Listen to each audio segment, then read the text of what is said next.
Really a good name for him. Facts. And I also definitely like it because I also like when I feel like players and athletes are more in tune and in touch with what's going on that can actually speak on it. I'm not talking about starting no fights or nothing like that because he made it funny and he's always cool, calm, and collected, but you will hear him.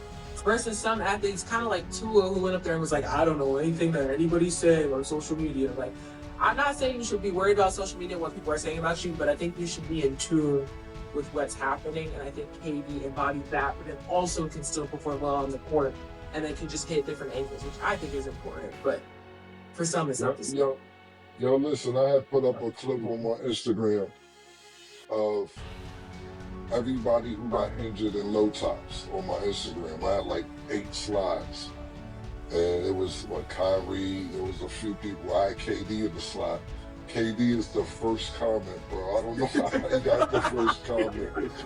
He said, yo, that it ain't because of the low tops. A lot of niggas be missing form, killer. I called the nigga phone. I didn't even get the time for that. Let's cut this down. Yeah. What's up? I called the nigga phone. I said, you ain't gonna reel me into no beef on the gram. My bad. Maybe I am misinformed. You right. I ain't got no time for that, bro. That's hilarious. Okay, now let's get into our underdog picks of the day. Obviously, we talked about the Grizzlies, so tonight the Grizzlies will play the Mavs. Underdog has Ja Morant at 22.5 points. Do you have him higher or lower, Mase? I'm going higher. Ja got to get in his bag. I'm really expecting Ja to turn this around, and he got to keep his trade value high. I don't see him finishing the year with the Grizzlies, but he's definitely gonna ball out tonight. That's an interesting one because I was thinking the same thing, but then I'm thinking this is a great number, right? So you sit there and I'm thinking of what Mase is saying. You want to possibly keep your trade value high, but then you know what Ja Morant could do. You know what when he's in a happy space and healthy. He's easily 35, 40 if he wants to get that.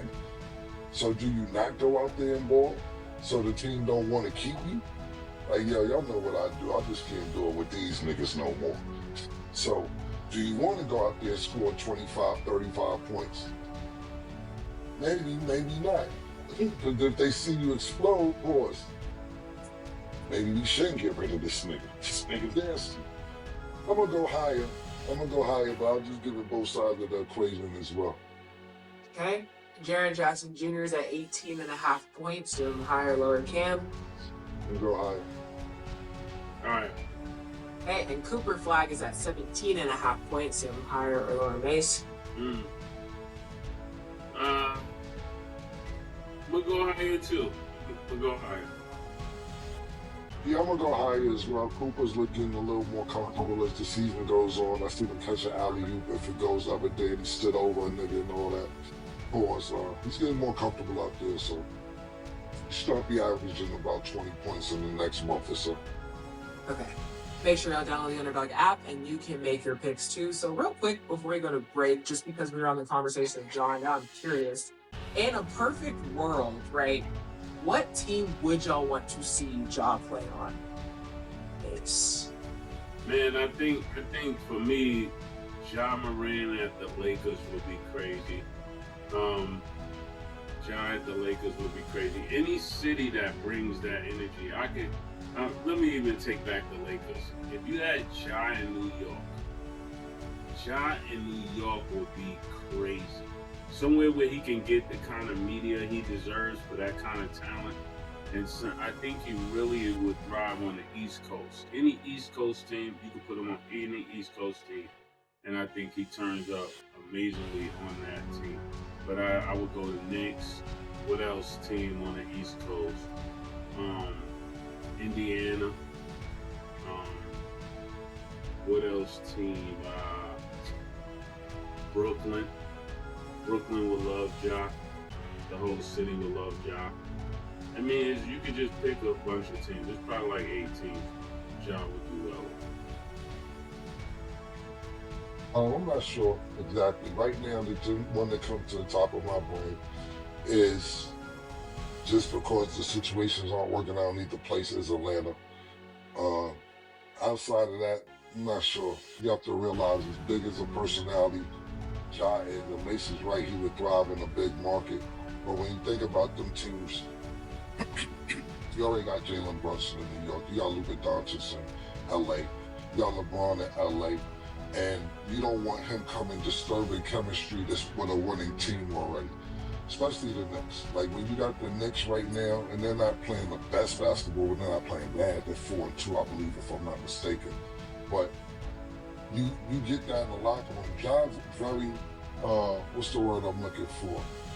I don't want to say cocky or arrogant, confident, overconfident, which he should be. Which he should be. You know, when you ask John, yo, he hit a game-winning shot. You ask John, yo, what was that last play that Coach drew up? It wasn't no play. It was John get the ball and get a bucket. That's what happened. That's how we won the game. Those are things the niggas like, this nigga. This nigga here, right here, bro. It ain't the coach and it ain't the team. It ain't nothing. It was go get the, you know what I'm saying? He's a very, very which he should be. I think he's a great talent. So you want to get him in a locker room where it doesn't butt heads with another big talent, or you don't want him to turn the locker room off. I would have to think about this because I don't think he's going to change his attitude at all. You know, his attitude is almost, and I don't want to use this in a bad way, but it's almost young boy NBA. He's not apologetic. He gets suspended with the gun charges and everything else, and the NBA kicks him out. And then what happens? His sneakers sell out in an hour. Marketing, you know, fuck you gonna tell me, nigga, I got caught with the pistols and sold more sneakers. I don't know. You have to think of a team that's gonna tolerate that in the locker room. Also has another guard that doesn't necessarily have a point guard there that's already in control. But I do think he'll be great in the big market. I just don't know about the teams in the biggest markets because they kind of got point guards already set up there. Yeah, and I think Ja would do also excellent with the New Orleans Pelicans, because him and Zion Williams played AAU together growing up, so I think that would be a great matchup with them. The dunks will be crazy. There will be a lot of excitement in that city, and they got the pieces to make it happen. They got Jordan Poole, they got DeJounte Murray, they got pieces that can make that happen. It takes. We will see where he ends up, if anywhere at all. Okay, we're gonna go to break. When we return, we will get into McClung and then the boxing fights being canceled. Don't go anywhere.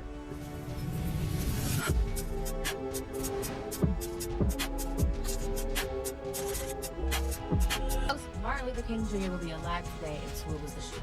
Tua's passer rating can barely go to the club and get a bottle. 24.1 passer rating against the Browns. Marlon Humphrey is online saying that he wants to go on a glizzy tour.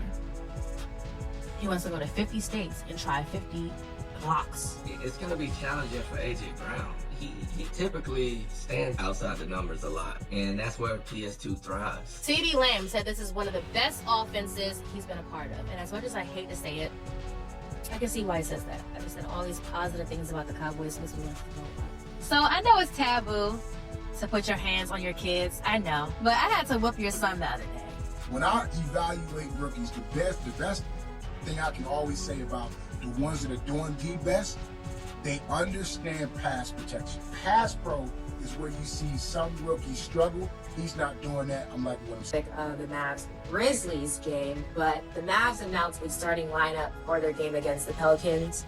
Did not have Klay Thompson in the starting lineup. Instead, D'Angelo Russell is starting in his place. So after hearing that news, how do you guys feel about the way Klay Thompson's career is going and then him not being in the starting lineup, Mase?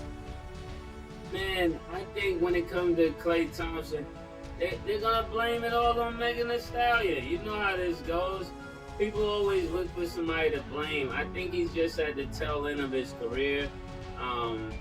I would have liked to see him play much better.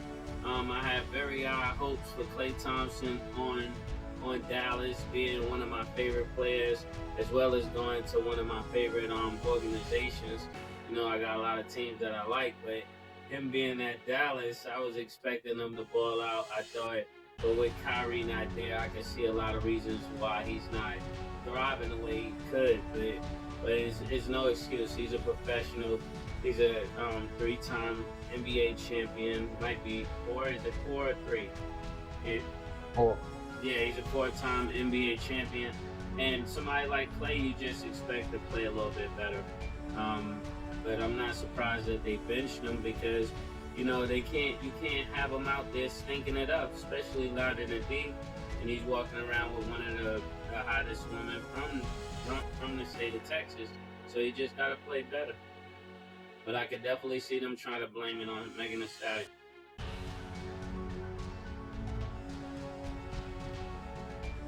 Sorry, I was just looking at some numbers real quick. So Klay Thompson right now is averaging 8 points, 3 rebounds, 1 assist, and 34% from the field. 29% from three-point range. This is probably the worst numbers of his career. Probably. Klay Thompson averages more, he usually averages more 40% from 3. He's only averaging 34% from the field, period. And lower than 30% from 3 and less than 10 points. He's had to make a decision, man. Like, yo, as a coach, as Jason Kidd is like, yo, bro, this is, like Mase said, Father Time catches up to people some quicker than others. You know what I'm saying? And this is just not really a, you know, we kind of seen it towards the tail end of Golden State when he wasn't playing good. That's the reason Golden State didn't re-sign him. Last year we seen some flares of him doing decent with Dallas. But this year from these numbers, I'm not going to sit and act like I see all the Dallas games. I seen them play their opening night and probably one other game besides that. But it didn't look good on those nights that I seen as well. So with that being said, I see why he got benched, but this goes back to what Mase had a question about, I believe, earlier this week. What females are helping? Yeah.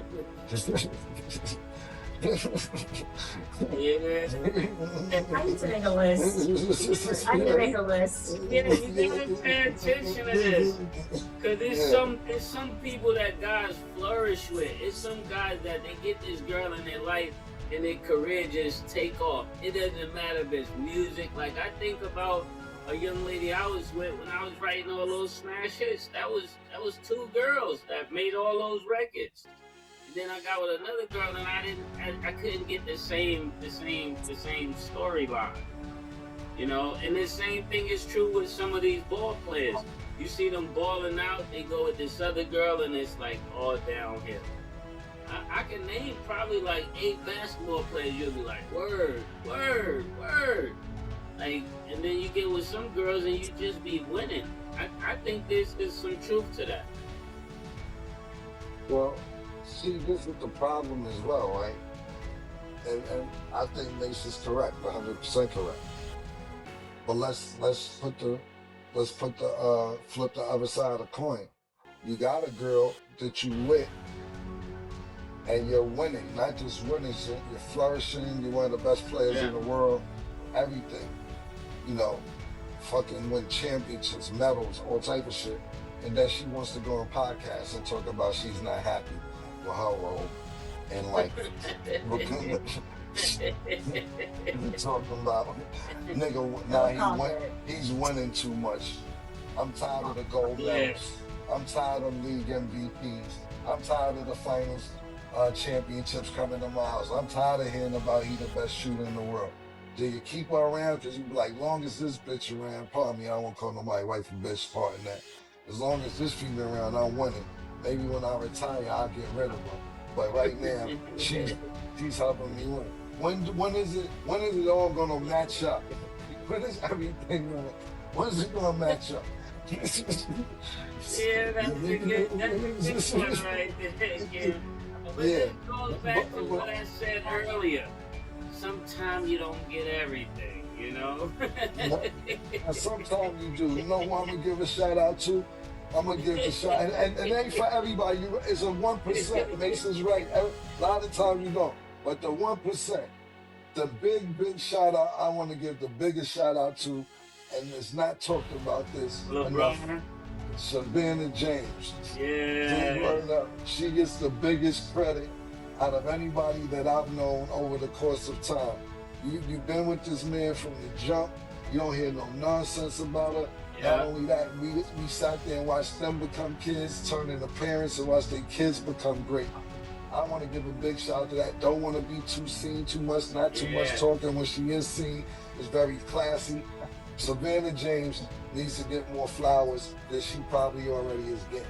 But at the end of the day, you got these people who bringing people career down, and you got these girls who not happy with a nigga who career's in the sky.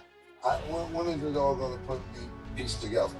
Yeah, and you're right. Shout out to Savannah James, because even when there was turbulent times, like we were saying things, we had to address certain things about Bronny. I saw her in the hotel diner where they had the food at, and I know she saw me. I could feel her looking at. Everybody was like, "Yo, man, there goes Savannah James." And I was trying to act like I was tying my strings. And there was no way I could walk, but I had to walk past her and her girlfriends. I felt so bad. I was like, man, I should have chose my words more wisely. And you know how you feel so bad, you don't even say nothing. You just walk by, they see you, you see them. But it was just a very awkward moment. But even in that, she was very graceful. She was very elegant, very respectful, even when she could feel like she wasn't respected.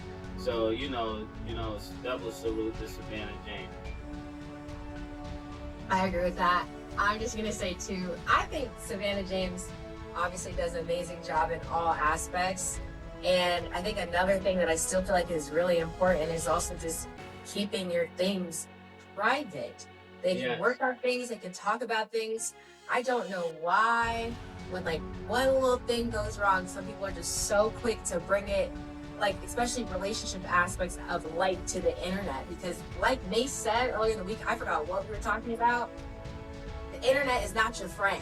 Like they're not, you can't go to the internet looking for sympathy because they don't give a damn about you. And that's what a lot of people do, specifically with their relationships, and it's never gonna work. And I totally see how people okay, I want to become my own thing and do my own thing as well, but it's also with certain people that you're with, I'm not saying that you can't do that, but you also have to be able to do that a certain way with respect in regards to who your partner is. Because you can do that with certain people. You want to get on the internet and talk any kind of way and say whatever you want to say and talk about those things. You could do that with certain men. You could not do that with every man. And I just think it's knowing the situation that you're in. So I do agree with you on those parts. And now some of the things I do think it's because even with Klay, this situation to me, it sucks because it's he was on such a high, and I feel like we've seen it kind of decline, and even his frustrations post game, slamming things off the table, and then now you're not in the starting five. It's damn, and he's gonna have to work on that internally. But I just hope whatever happens, and if things happen between them, it's just kept between them. That's just what I hope. Because I like everybody to just, y'all know me. I like everything to be great, everybody to be good spirits, all that, but it doesn't happen all the time. We see that, so hopefully it's going to out. I think Savannah does an excellent job. I think she checks out all of the boxes, but I can't put up my wife now. I believe my wife, she's the best wife of all wives. We've been together 25 years, been through so many things, and she's just been there step by step. Have never truly wavered on me, always been there for me. And I want to tell you, I appreciate you in front of the whole world. I thank you. And I believe the reason I'm able to do all the strong things I've been able to do is because I got somebody like you with me. And, it's just a testament of just picking the right person. And sometimes the right person will challenge you in a lot of ways. So I even thank you for that. It made me a better person. Okay, so moving on to McClung. So the Pacers are actually waived him.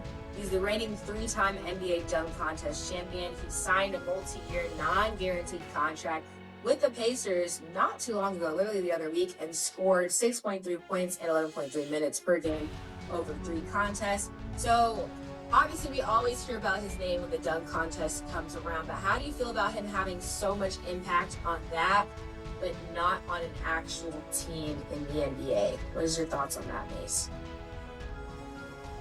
I think when it comes to Matt McClung, he's way overdue to be on somebody's NBA team. I think he has all of the pieces to be able to play. Sometimes it's politics, and I think this is one of those times where it's politics. And I'm surprised because